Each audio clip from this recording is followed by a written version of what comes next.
Сәлеметсіздер ме? 3-ші сынып білім алушыларына арналған математика пәнінен бейне сабағымды ұсынамын. Сәлеметсіздер ме, балалар? Здравствуйте, дети. Good afternoon, children. Балалар, сендер бүгін ерекше түрде амандасасыздар. Бұл сәлемдесу амандасу ойыны деп аталады. Бастаймыз деген белгі берілгенде бір-бірімен тез-тез көзбен, қолмен және иықпен амандасуларын керек.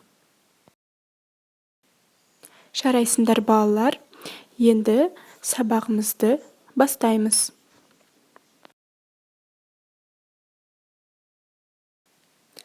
Бүгінгі сабағымыздың жаңа тақырыбы 17 көбейтілген 5, 84 бөлінген 4 түріндегі кестеден тыс ауызша көбейту және бөлу және кескіндеме. Сабағымыздың тақырыбында берілген мақсаттарымен танысайық. Сабақтың мақсаты кестеден тыс мынадай жағдайларда 17 көбейтілген 5, 96 бөлінген 6, 75 бөлінген 15, 84 бөлінген 4 ауызша көбейту және бөлуді орындау. 100 көлеміндегі сандарды ауызша көбейту және бөлуді орындауда қосындыны және көбейтіндіні бір таңбалы санға бөлу, қосындыны санға көбейту ережесін қолдану. Көбейтудің үлестірілімділік және терімділік қасиеттерін әріптік теңдік түрінде көрсету және қолдану. Балалар, сендер кескіндеме туралы не білесіңдер? Иә, балалар, дұрыс айтасыңдар. Кескіндеме дегеніміз бейнелеу өнерінің бір саласы. Белгілі бір зат бетіне бояу арқылы салынатын көркем шығармалар атауын айтаймыз. Кескіндеме заттың сыр-сипатын, нәрсе мен кеңістіктің қарым-қатынасын, сәуле мен көлеңкенің құлпырымын үндестіре бейнелейтін көркемдік және танымдық қуатымен ерекшеленеді. Экраннан 3 жанрдың туындыларын көре аласыңдар. Балалар, өткен білімімізді қайталау үшін тапсырманы орындап көрейік.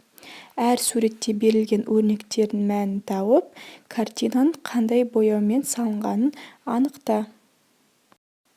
Тапсырманы орындап болсақ, өзімізді тексерейік. Өзіңді тексер. Бірінші өрнектің мәні 154-ке тең, яғни сурет акриль бояумен боялған. Екінші өрнектің мәні 242-ге тең. Бұнда сурет акварель бояумен боялған.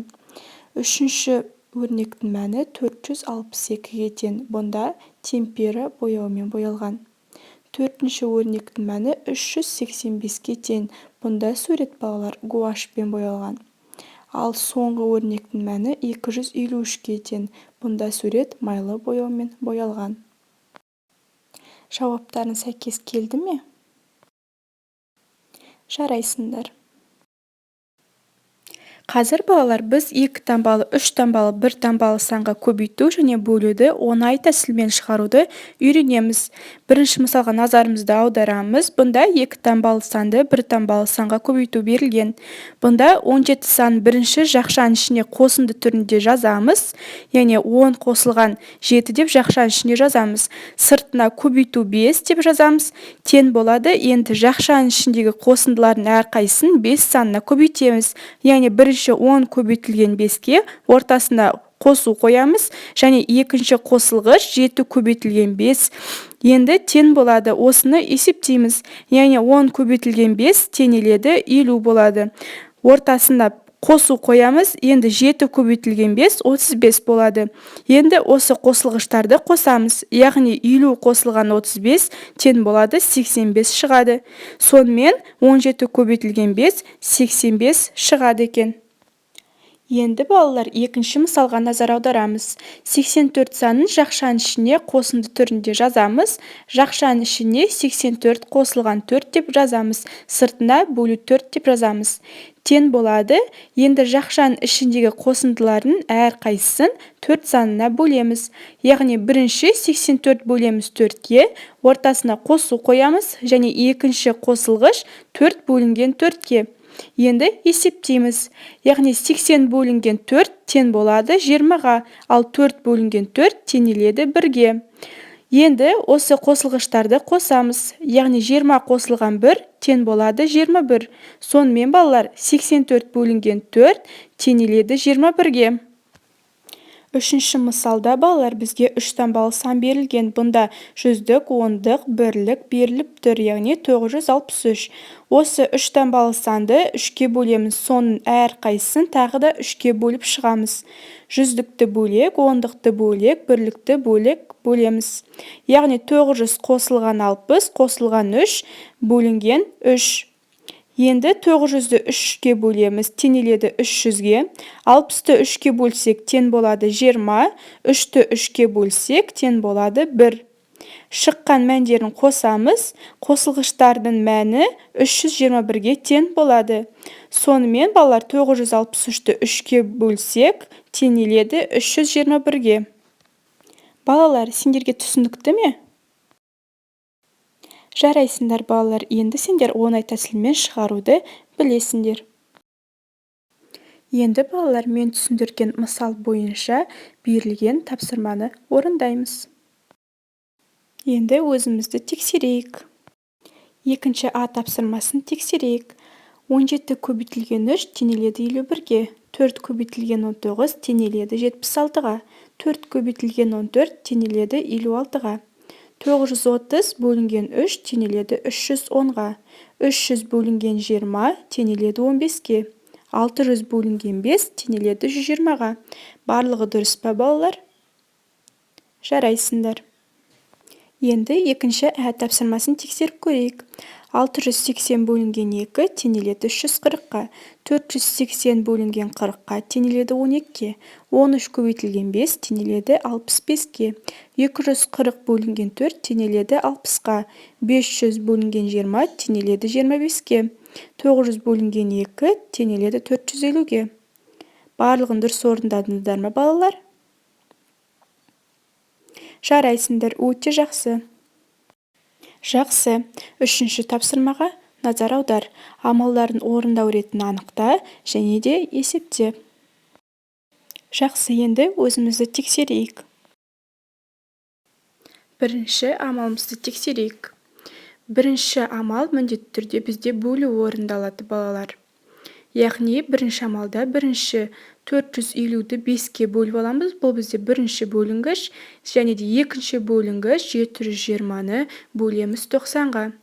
Сосын үшінші амал бізде 2 бөлінгіштің мәнін қосамыз. Сонда теңеледі 98 болады.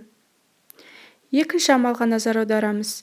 Бұнда біз бірінші амал бөлінгішті орындаймыз. Яғни бұнда 810 бөлінген 9.